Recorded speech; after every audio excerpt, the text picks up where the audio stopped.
The number one overall pick in the NFL draft is supposed to be the guy who delivers without fail, but sometimes, even the most hyped players fall short. Today, we're looking at the careers of the most disappointing number one picks in NFL history, guys with all the hype, but none of the results. Let's see where it all went wrong. We begin with Baker Mayfield burst onto the NFL scene with the kind of confidence you'd expect from a Heisman Trophy-winning quarterback. The Cleveland Browns' first overall pick in 2018 had a chip on his shoulder and a cannon for an arm, ready to snap the franchise's infamous losing streak. His rookie year was nothing short of historic. Mayfield set the NFL rookie quarterback record for passing touchdowns and, in a drama-filled debut, ended the Browns' 19-game winless streak. Was he Cleveland's savior? It sure looked like it.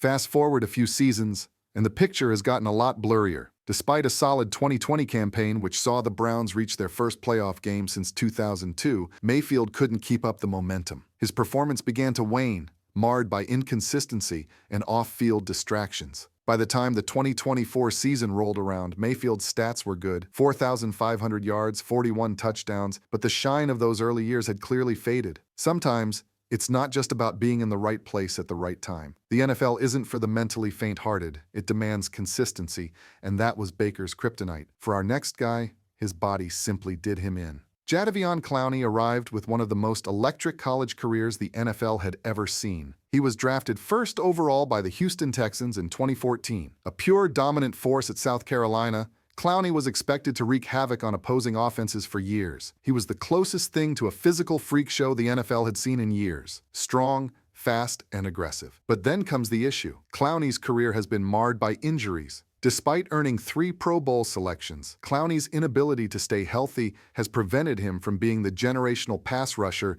the Texans dreamed of. By the time his 2024 season stats rolled in, 58 sacks and 15 forced fumbles, it was clear he hadn't lived up to his billing. Clowney's power and speed are undeniable, but his body has not been able to keep pace. With the injuries piled up, his game-changing potential has remained just that, potential. We can pretty much say the same for our next player.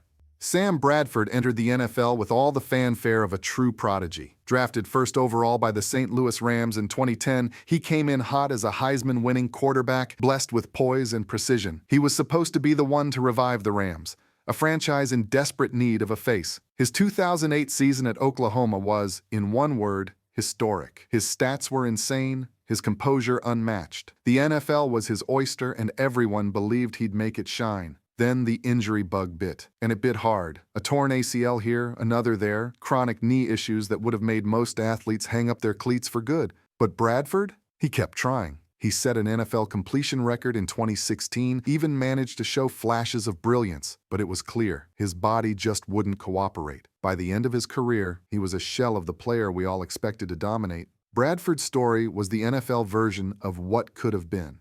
He had everything except the ability to stay on the field. His body betrayed him, and the dream was over. But the situation was largely not of his own making. Unlike the next guy on our list, Jamarcus Russell was the stuff of legends before he even played a game. Drafted as the 2007 number 1 overall pick by the Oakland Raiders, he was the definition of sensational. The man had a rocket launcher for an arm, and every NFL scout was convinced that he was the next big thing. At LSU, he threw the ball with an effortless flick that made you think he was built from a different dimension. Comparisons to John Elway? Absolutely. Russell had the potential to take the league by storm, but potential is a fickle thing, especially when it comes with a side of laziness. Despite his God-given arm strength, Russell couldn't be bothered to watch game tape. In fact, the infamous blank DVD incident, where he was given a DVD full of fake plays to study, was just one evidence of his disastrous approach to the game. And it wasn't just that. He ballooned to 290 pounds, ignored his conditioning, and refused to work for his spot. Russell's career fizzled out faster than a damp firecracker, with a dismal 7-18 record as a starter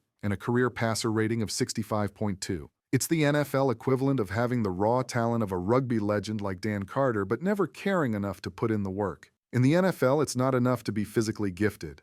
If you're not mentally engaged, you might as well be throwing darts in the dark. To be honest, our next guy threw more than a few of those. David Carr, selected first overall by the Houston Texans in 2002, was supposed to be the shining beacon for an expansion franchise. A highly touted quarterback out of Fresno State, Carr had all the tools: the arm, the poise, the leadership. The Texans were built around him, and the expectations were sky high. Unfortunately, the only thing Carr seemed to be built around was a truly horrendous offensive line. Carr's rookie season quickly became a nightmare as he was sacked a mind-boggling 76 times, an NFL record that still stands today. Imagine trying to throw a pass with a defensive lineman on your back before you even blink. That was Carr's reality, and it didn't get better. Over 5 seasons with Houston, he endured 249 sacks, leaving him battered and broken, both physically and mentally. Carr had zero protection, and it wrecked his confidence and timing. His career never had a chance to flourish. He became more of a human punching bag than the franchise's savior Houston hoped for. Carr's career didn't simply crash out in Houston. Sadly, it limped into backup roles. To be fair, he was set up for failure from the start. This was the one thing he shared with our next player. Tim Couch, the #1 pick by the Cleveland Browns in 1999, was the quarterback Cleveland fans were waiting for. A cannon-armed gunslinger out of Kentucky, Couch was seen as the man who would finally lift the Browns from the NFL basement. But in reality, he was walking, or rather running, straight into a nightmare scenario. The Browns were an expansion team with a fragile offensive line, zero consistency in the skill positions, and a coaching staff that couldn't seem to make up its mind. It wasn't just a tough start, it was a brutal mauling.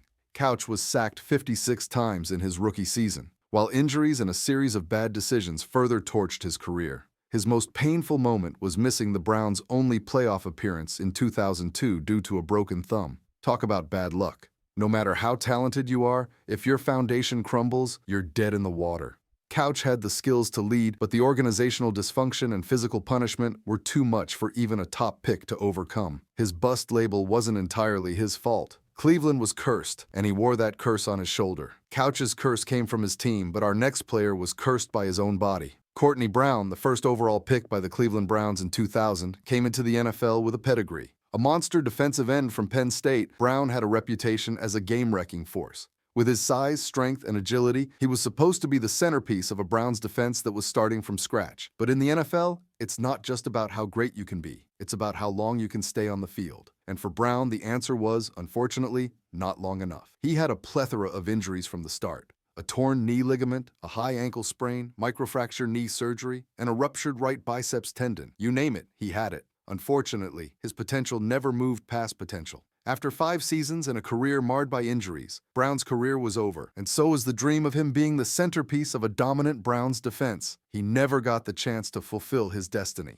This story is not unique to him. Carter also has a similar run. Ki-Jana Carter was a star in college, there's no doubt about that. The first overall pick in the 1995 NFL Draft by the Cincinnati Bengals, Carter came with a resume that made scouts drool. A consensus All-American and MVP of the 1995 Rose Bowl, where he ran wild with 156 yards and 3 touchdowns, Carter looked like the next big thing. The Bengals traded up to secure him, locking in their hopes for a transformative running back. But in the world of the NFL, destiny has a way of taking unexpected turns. Carter's career started with a cruel card fate dealt him, a torn ligament in his knee on his 3rd carry in his first preseason game. And that was just the beginning. A torn rotator cuff, a broken wrist, and a dislocated kneecap followed, leading to a career cut short by injuries. What was once seen as a future superstar in the making as a sad end of nothing. Unfortunately, Steve Emtman had the same story for his career. Steve Emtman was the first overall pick by the Indianapolis Colts in 1992, and he was everything scouts wanted in a defensive tackle.